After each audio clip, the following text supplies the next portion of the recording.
আসসালামু আলাইকুম। যে ম্যাথটা আমরা দেখতেছি সেটা হচ্ছে একটা সার্ভো মেকানিজম সিস্টেমের একটা সমীকরণ দেওয়া আছে। সমীকরণটাতে যেখানে ই হচ্ছে অ্যাকচুয়েটিং সিগন্যাল মিনস হচ্ছে এরর সিগন্যাল।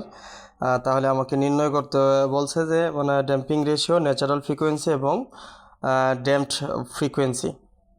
আচ্ছা, এই ম্যাথটা হচ্ছে এসপি ইগোজি জাভিয়ারের বই, মানে সেটা মানে 6.16 number math.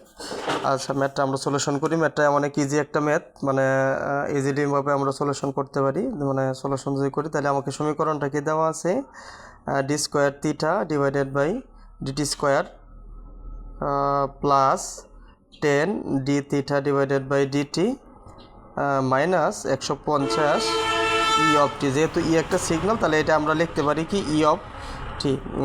E of T is equal two দেওয়া আছে 0।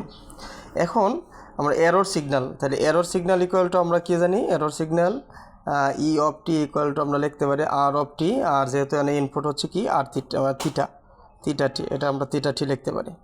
এটা হচ্ছে এরর সিগন্যাল। তাহলে এই মানটা যদি আমরা এখানে বসাইয়ে দিই তাহলে আমরা এটাকে কি লিখতে পারি, D square theta divided by DT square plus 10 D theta divided by DT minus 150 E of T এর জায়গাতে আমরা লিখতে পারি R of T minus theta of T, এটা লিখতে পারি ইজ ইকুয়াল টু কত 0।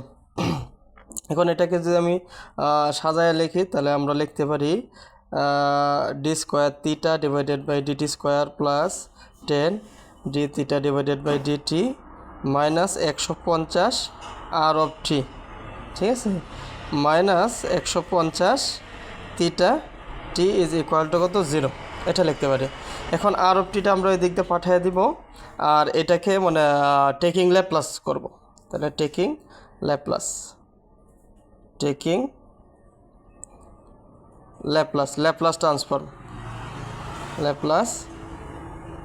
Transform.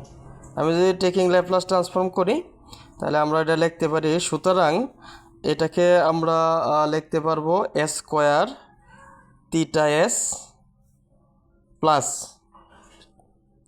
10 S theta S minus 150 theta S, এটা লিখলাম। আর এটাকে এই দিক দিয়ে পাঠিয়ে দেবো, ডান পাশে পাঠিয়ে দেবো। তাহলে এটা লিখতে পারি 150 আর অফ এস। ল্যাপ্লাস ট্রান্সফর্মে স্মল লেটার ক্যাপিটাল লেটার হয়ে যাবে। তাহলে এখন দেখেন থিটা এস আমরা কমন নিয়ে নিলাম। তাহলে থিটা অফ এস কমন নিলাম। তাহলে কমন নিলে এনে থাকতে আছে S square plus 10 S minus 150 equal এদিক দিয়ে থাকতেছে 150 আর অফ এস। তাহলে সুতরাং theta of S divided by R of S is equal to আমরা লিখতে পারতেছি উপরে হচ্ছে 150 R S square plus 10 S minus হচ্ছে কত 150। এখন দেখেন সরি, এটা হচ্ছে এটা প্লাস হয়ে যাবে, এই মাইনাস আর মাইনাসে মিললে প্লাস হয়ে যাবে, এটা প্লাস হয়ে যাবে। ওকে, তাহলে এটাও আমাদের কি হয়ে যাবে, প্লাস হয়ে যাবে। এই যে দেখেন, এটা হচ্ছে আউটপুট ভাগ হচ্ছে ইনপুট, মানে আউটপুট ল্যাপ্লাস অফ ট্রান্সফর্ম আর ইনপুট ল্যাপ্লাস অফ ট্রান্সফর্ম। তাহলে এটা একটা সেকেন্ড অর্ডার ইকুয়েশন হয়েছে। তাহলে ক্যারেক্টারিস্টিক্স ইকুয়েশনটা কী হয়ে দাঁড়াইলো, দ্য ক্যারেক্টারিস্টিক্স ইকুয়েশন। তাহলে ক্যারেক্টারিস্টিক্স ইকুয়েশনটা কি, সেটা হচ্ছে এ স্কোয়ার প্লাস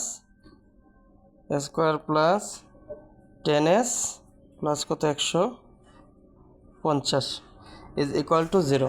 এখন এই সমীকরণটাকে তুলনা করলে হয়ে যাবে। আমাকে বলছে কি ড্যাম্পিং রেশিও, তাহলে আমরা এখান থেকে ড্যাম্পিং রেশিও ন্যাচারাল ফ্রিকোয়েন্সি, তাহলে ন্যাচারাল ফ্রিকোয়েন্সি লিখতে পারি omega N square is equal to কত 150, তাহলে is equal to omega N equal to root over 150। এটা হচ্ছে ওমেগার ভ্যালু। তা রুট ওভার 150-এর ভ্যালু কত আসতেছে,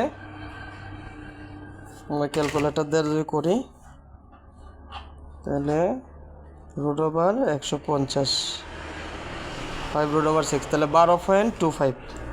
তো 12.25 এককটা কী হবে, রেডিয়ান পার সেকেন্ড। তাহলে এটা একটা আনসার ইজিলি আচ্ছা, এরপরে কি বলছে, এরপরে আমাকে বলতে ড্যাম্পিং রেশিও। তাহলে ড্যাম্পিং রেশিও কোথায় আছে? এখানে আছে।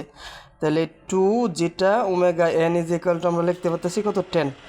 তাহলে সুতরাং জিটা ইজ ইকুয়াল টু লিখতে পারতেছি 10 ডিভাইডেড বাই 2 ইন্টু 12.25। তাহলে কত আসতেছে? 10 ডিভাইডেড বাই 2 ইন্টু 12.25, আচ্ছা 0.41। তাহলে এটা একটা আনসার। এটা হচ্ছে গিয়ে ড্যাম্পিং রেশিও।